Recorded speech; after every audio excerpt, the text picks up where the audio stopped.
Hello, everybody. This is Ron Ditmars talking to you from the Erasmus Academy Recording Studios in Brooklyn, New York. And this is the beginning of a new series on Vermeer. We've had one series on Vermeer treating another painting, a very famous painting of his. And this is additional one which you see on the screen right here, which you may be familiar with.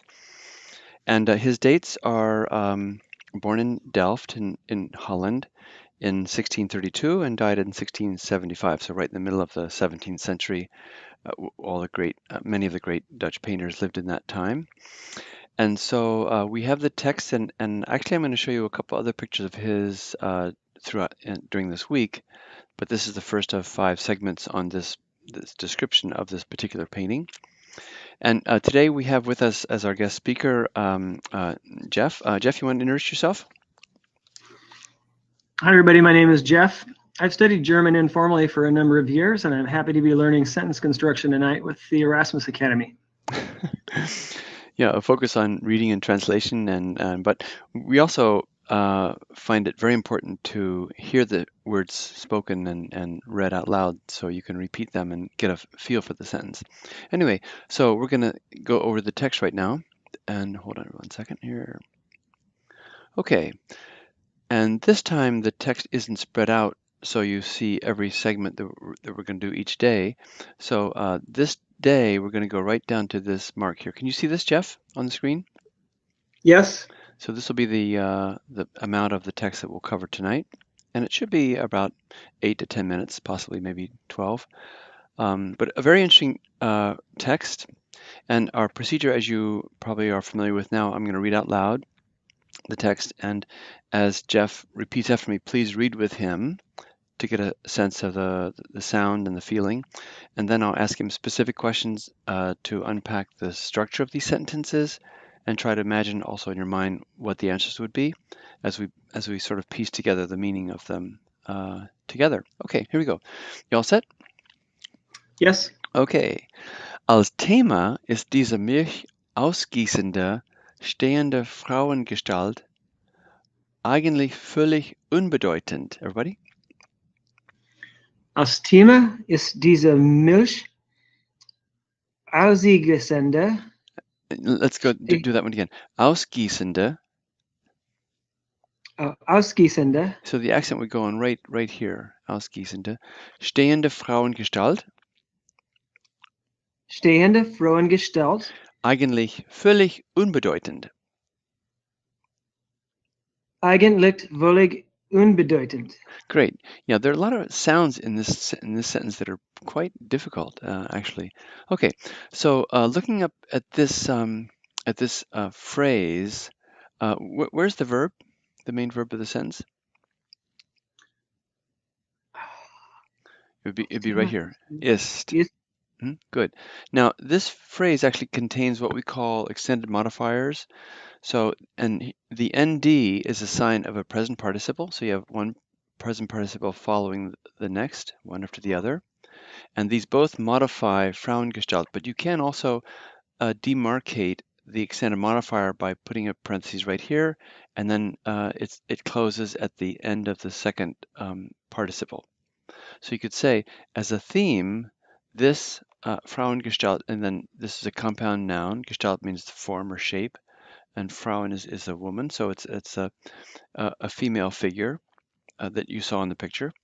As a theme, this female figure, and then you go back here to resolve these extended modifiers.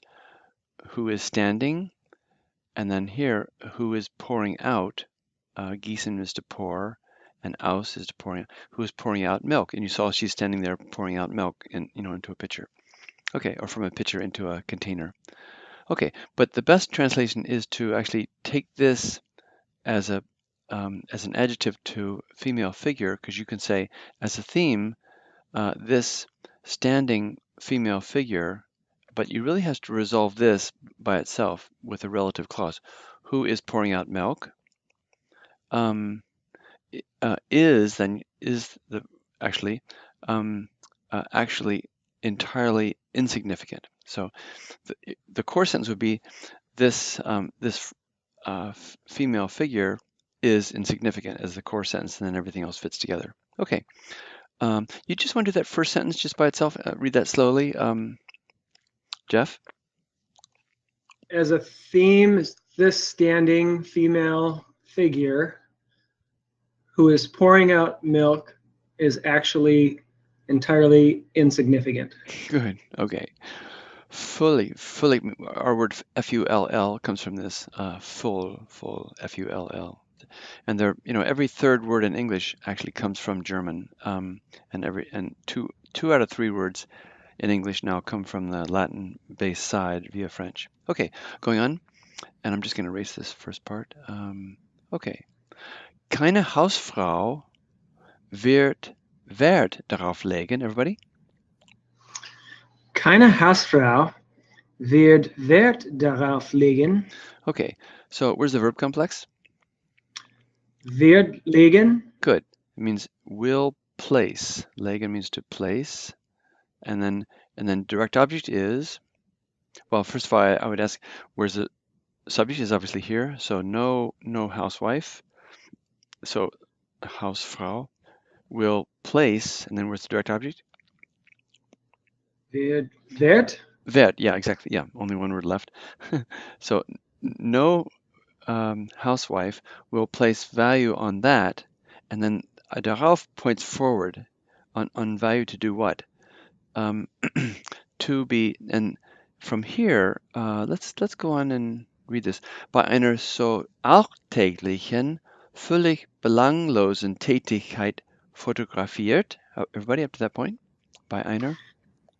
Bei einer so alltäglichen, völlig belanglosen Tätigkeit fotografiert. You really nailed this A umlauts really nicely. That's a sharp A, alltägliche und Tätigkeit, and then this O umlaut is a harder one. Völlig, and the G is just gutturalized just slightly. Völlig belanglos. Some people say that language is very harsh, but if you really get a feel of it, it's really nice. I feel anyway, or I should at least. No, I do. I'm just kidding. Okay, so no housewife will place value on that. And then where's the rest of the verb complex from fotografiert? There's another word that goes together with this to understand the meaning of this. You'd have to go all the way to the end, zu werden. So sometimes these verbs have their complementary sort of infinitives or what else at the end of the clause, at the end of the sentence. And it means to be photographed. It's fotografiert zu werden. This is the past participle. And then to werden, to become. So to become photographed. And then here, to become painted. Okay, just the core sentence there. So again, no housewife will lay value upon that. To be photographed, and then going on from here, bei einer so alltägliche. This takes the dative, so this is the dative case, all the way to here. In the case of such a daily or mundane, entirely irrelevant activity. Now, in other words, the idea of what the author's trying to state here that is sort of behind of Vermeer's thinking, apparently, is that no woman would want to be photographed with such an ordinary, so mundane kind of activity. She'd rather be more elegantly dressed and doing something, very special. And then geschwiege is a sort of an idiom meaning not to mention or let alone to be painted. They wouldn't want to be painted. Okay, would you do that second sentence, Jeff? Just read slowly. See if we can put that together, everybody, as they're listening. In English? Or Yes, just the translation. Yeah, kinda starting with no housewife. No housewife will place value on that. Mm-hmm. To be photographed in such a daily and fully irrelevant activity, let alone to be painted. Good. Yeah, great. Okay. So you notice really to understand the grammar of the sentence and how it's structured, you really have to go ahead and understand the whole verb complex first, which we did, looking fotografiert, but it didn't make sense by itself, so we really had to pick up the zu werden at the end. Just like when you see the past participle gemalt, painted, it doesn't work just by itself, so that's why this zu werden complements that and makes it then understandable. A little bit complicated sentences, and as I was saying before to Jeff, this is a kind of a text that that would be seen on a graduate program language proficiency exam for German. It's that complex. Not that all exams are that complex, but okay, going on. Maybe this is simpler. Vermeer hat den Ausdruck des Gesichtes wenig Bedeutung beigelegt. Everybody? Vermeer hat auch dem Ausdruck des Gesichtes wenig Bedeutung beigelegt. Yeah, good. Beigelegt. So, where's the verb complex there, Jeff? Hat. Good. Hat. Hat beigelegt. Good. Hat beigelegt. That's right. So it means, and this means to attribute. So this means he has attributed, and obviously the subject is Vermeer. So Vermeer has attributed. And now, where's the direct object? And so when we're analyzing, especially more complicated sentences, you really have to follow the order that we just did, that we just followed, identifying the verb complex first, then figuring out if you have a subject singular or plural, because it's often difficult to find in a German sentence. So here's your subject, and then the direct object is the third. Where is that, Jeff? Bedeuten. Good. Now, the way that we arrived at this, one way that we arrived at this as the direct object is that this shows you that this is dem is in the dative case. So this is dem all the way to here. And then this, des, has got to be genitive because it's des Gesichtes. Okay, so this means Vermeer has attributed little meaning also, or has also attributed little meaning, and then by gives you a clue that you're looking for a dative to the expression of the face. So that's obviously Vermeer has not has first in mind the expression of the face, as indicated here by what we just read. Okay, going on. Dass das Bild dennoch Beachtung findet, everybody. Dass das Bild dennoch Beachtung findet. Where's the verb? Findet. Good. And the subject is? Das Bild. Good. The picture does not therefore find or find attention or draw attention, you could say, and then they're going to explain the reason why it does draw attention. Going on, liegt also nicht in der Frauengestalt und ihrer Tätigkeit. Everybody? Liegt also nicht an der Frauengestalt und ihrer Tätigkeit. Yeah, liegt an is really gives the reason, lies on or lies with, not the therefore not in the female figure.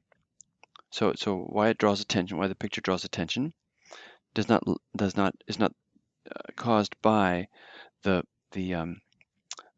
female figure and her activity, ihre Tätigkeit.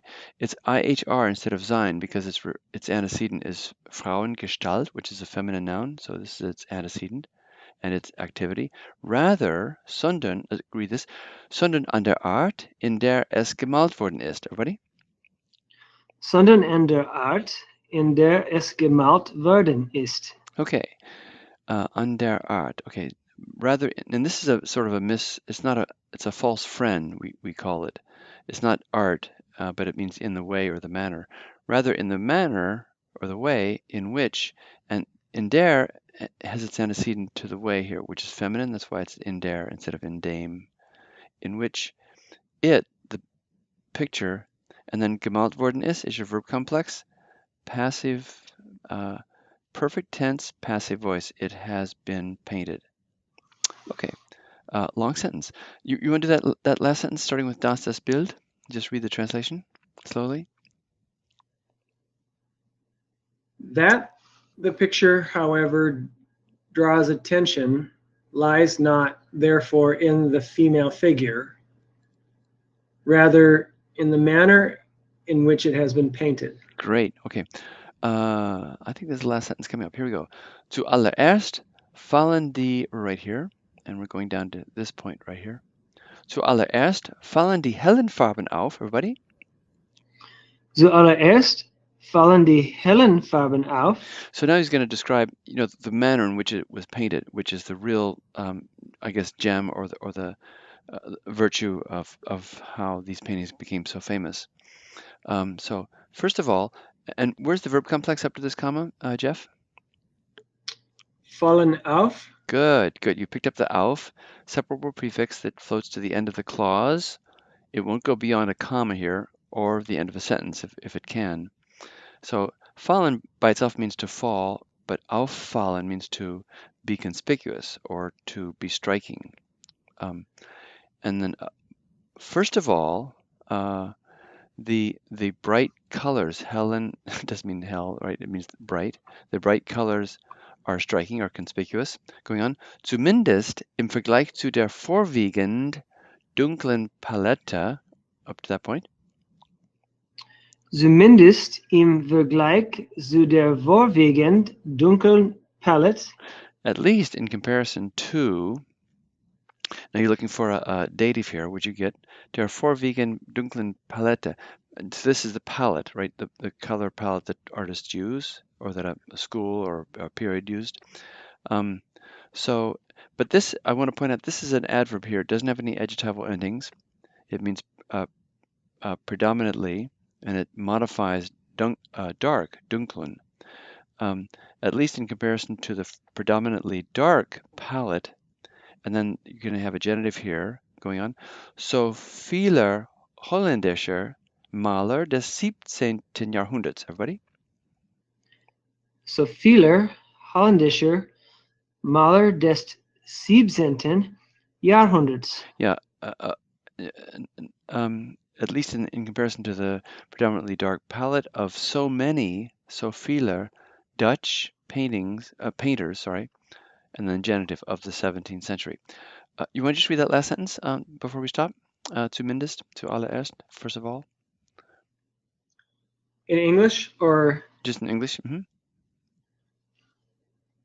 First of all, the bright colors are striking, at least in comparison to the predominantly dark palette of so many Dutch painters of the 17th century. Great, fantastic. Okay, thanks so much for tuning in. Hopefully you come back for the next segment on this painter, and hope everything goes well for you. Take care, bye-bye.